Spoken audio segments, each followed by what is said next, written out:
अकबर बीरबल की कहानी, सबसे बड़ा हथियार, सबसे बड़ा तोप की कहानी। Powered beat hours. बीरबल ने बताया कि दुनिया में आत्मविश्वास से बड़ा कोई हथियार नहीं होता। अकबर को इस बात से समझ नहीं आया, लेकिन फिर भी उन्होंने कुछ नहीं कहा। उनके मन में यह बात आई कि जब समय आएगा तो यह सब पता चल जाएगा। कुछ दिनों बाद राज्य में एक हाथी बेकाबू हो गया था। पता चला कि वह हो गया है। उसे कर्मचारियों ने जंजीरों से बांध लिया था। जैसे ही इसकी खबर बादशाह तक पहुंची, उन्होंने सीधे महावत से कहा कि जब भी तुम्हें बीरबल दिखे तब हाथी की जंजीरों को खोल देना। ऐसे सुनकर महावत हैरान हो गया, पर बादशाह का आदेश था, इसलिए वह सिर झुकाकर चला गया। अब अकबर ने बीरबल से महावत के पास जाने को कहा। महावत ने भी बादशाह के आदेश का पालन करते हुए बीरबल को आते देख हाथी की जंजीरों को खेल दिया।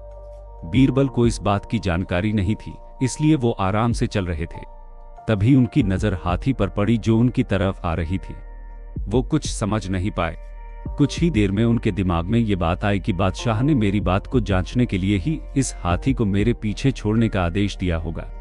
अब बीरबल इधर उधर भागने की सोच रहे थे, पर कुछ हो नहीं पाया। सामने से हाथी आ रहा था और उनको भागकर जाने की जगह नहीं मिल रही थी। इतने में हाथी बीरबल के काफी करीब आ गया।